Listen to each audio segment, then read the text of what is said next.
Petrol और diesel के दाम बढ़े हैं, जिससे देश में तेल की कमी की अफवाहें और चर्चाएं तेज हो गई हैं। खुद पीएम मोदी ने कुछ दिन पहले ही लोगों से इस बात की अपील की कि जितना हो सके वर्क फ्रॉम होम यानी घर से काम करें, बच्चे ऑनलाइन क्लासेस लें ताकि ईंधन को बचाया जा सके। यहां तक कि प्रधानमंत्री ने खुद अपनी गाड़ियों के काफिलों को छोटा कर दिया। इस पूरे संकट से निपटने के लिए रक्षा मंत्री राजनाथ सिंह की देखरेख में एक स्पेशल हाई पावर टीम का गठन किया गया था, जिसकी बैठक भी लगातार हुई। तेल संकट के अलावा इस मीटिंग का दूसरा बड़ा एजेंडा है मंत्रियों का फेरबदल।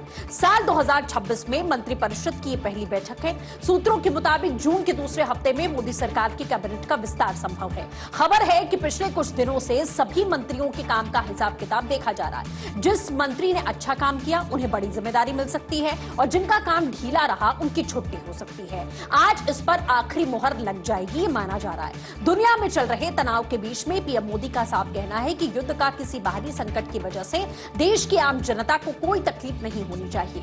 आज शाम 4 बजे होने वाली इस बैठक में खेती, बिजली, राशन पानी जैसे जरूरी विभागों को लेकर बड़े आदेश दिए जा सकते हैं और अब देखना होगा कि शाम की इस बैठक से जनता को राहत देने के लिए क्या प्लान निकल कर आता है और पीएम मोदी के मंत्रिमंडल विस्तार को लेकर क्या प्लान बनता है। इसके लिए हमारे साथ में लगातार पॉलिटिकल एडिटर अदिति नागर बनी हुई है। अदिति, शाम की ये जो बैठक है आज प्रधानमंत्री नरेंद्र मोदी की अध्यक्षता में होने वाली है। सबसे बड़ी बात यह है कि किस तरीके से मंत्रिमंडल के विस्तार को लेकर चर्चा हो सकती है और इसी के साथ में जो स्थिति मिडिल ईस्ट में बनी हुई है, देश पर प्रभाव कम पड़े, कोई बड़ा प्लान तैयार किया जा सकता है। क्या कुछ और एजेंडा है इस बैठक का?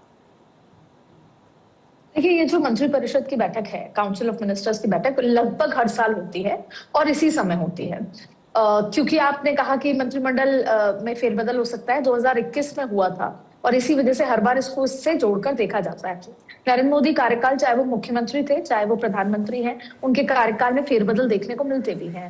एक्सपेंशन जिसे बोलते हैं वो देखने को मिलता है, इसलिए भी उनके काम के तरीके से भी उसको जोड़कर देखा जाता है। लेकिन आज है 21 मई, 26 मई को नरेंद्र मोदी जब पहली बार प्रधानमंत्री बने थे, नरेंद्र मोदी सरकार के 12 साल 26 मई को पूरे होने जा रहे हैं। दूसरी बात यह है कि 9 जून को जो मोदी 3.0 है, जो तीसरी बार सरकार बनी, उसके 2 साल पूरे होने जा रहे हैं। ये दोनों कंबाइंड तरीके से सेलिब्रेट कह लें या उसकी समीक्षा कह लें, उसके लिए आज ये बैठक 4 बजे बुलाई गई है सेवा तीर्थ में। सारा पूरा परिवार सरकार का साथ होगा और जब ऐसी बैठकें होती हैं तो जाहिर तौर पे पीछे देखा जाता है कि हमने क्या क्या अचीव कर लिया।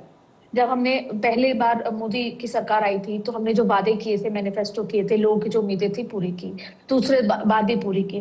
प्रधानमंत्री नरेंद्र मोदी कहेंगे कि 3.0 है, 2 साल पूरे हुए हैं, इसमें हम कहाँ हैं। फिर जाहिर तौर पे संकट की बात आएगी मिडिल ईस्ट के, और उस मिडिल ईस्ट संकट के दौरान क्या स्ट्रगल है सरकार के, देश के स्ट्रगल क्या है, कैसे पूरा मंत्रिपरिषद मिलकर इसको सॉल्व कर सकता है, कैसे लोगों के बीच में जा सकता है, कैसे लोगों को समझाया जा सकता है कि डरने की जरूरत नहीं है, सरकार साथ है। और अगर किसी भी तरह की कोई भ्रांति फैली हुई है, जैसे काला बाजारी फैली थी, उसको सरकार के लोग ही ठीक करें, जिसको कंट्रोल भी किया गया था। ऐसी सारी बातें होंगी। लेकिन क्योंकि अभी 5 देशों के दौरे से लौटकर आए हैं, अभी जरूरत है कि देश में पेट्रोल के दाम, डीजल के दाम बढ़ना, गोल्ड ना खरीदना, ट्रैवल ना करना, ऐसी बहुत सारी चीजों के बीच में अभी देश कहाँ खड़ा हुआ है।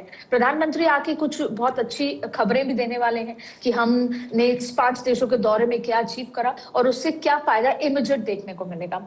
अब बात आती है रिव्यू की। प्रधानमंत्री जब सीख भी देंगे, मार्गदर्शन भी देंगे, तो ये भी बताएंगे कि हम कहाँ पर वो अचीव नहीं कर पाए जो गोल हमें अचीव करना था। तो जाहिर तौर पे ये पूरा रिव्यू मीटिंग है, फीडबैक मीटिंग है। बहुत मंत्रियों को इनडायरेक्टली प्रधानमंत्री ये नहीं रोकते अगर ये उनको फीडबैक देना है कि कहाँ कमी है, कहाँ कमी नहीं है। हाल ही में नीट का पेपर लीक हुआ है, इससे संबंधित भी बहुत सारी चीजें हैं। इसके साथ साथ जो इंपॉर्टेंट मंत्रालय हैं, जैसे हेल्थ, कि अगर कोई ऐसा इशू आता है, कोरोना के टाइम पे भी हेल्थ हुआ था, अभी पेट्रोलियम मिनिस्ट्री है, ऐसे बहुत सारे मिनिस्ट्रीज हैं जो ऐसे क्राइसिस के सिचुएशन में बहुत महत्वपूर्ण काम करते हैं। उनको भी ये जिसे बोलते हैं कि सचेत करना कि आपको और कैसे बेहतर तरीके से काम करना है। अब आती है बात मंत्रिमंडल विस्तार की, तो इसको जोड़कर देखा भी जा रहा है। अगले साल 7 राज्यों के चुनाव भी हैं, वहां पर किस तरीके का मैसेजिंग जाना चाहिए, जातीय समीकरण क्या होगा। कई ऐसे मंत्री हैं जिनकी राज्यसभा खत्म हो रही है, और बहुत सारे ऐसे फेरबदल हैं। तो उम्मीद की जा रही है कि जुलाई तक, जून के एंड तक ये भी होगा। तो ये मुलाकात के बाद बहुत सारे फेरबदल संभव है, पर ऐसा नहीं है कि आज नाम तय होंगे, ऐसा नहीं है कि आज रेजिग्नेशन कराए जाएंगे। आज एक बैठक होगी, तमाम अलग अलग एस्पेक्ट पे चर्चा होगी, लेकिन उम्मीद की जा रही है कि आने वाले समय में संगठन में तो बदलाव होना ही है। नितिन नवीन की नई टीम आनी है, तो कई एक्सपीरियंस लोग नितिन नवीन की टीम में जा सकते हैं, क्योंकि 7 राज्यों के चुनाव है, फिर 2029 की तैयारी है, और कई नए चेहरे, युवा चेहरे आ भी सकते हैं। और seeing the situation, cockroach Janata party, Gen Z, तमाम तरीके की बातें, युवाओं को संगठन में भी और सत्ता में भी लेने की कवायद शुरू की जा सकती है। बिल्कुल, बहुत शुक्रिया अदिति हमारे साथ जुड़ने के लिए।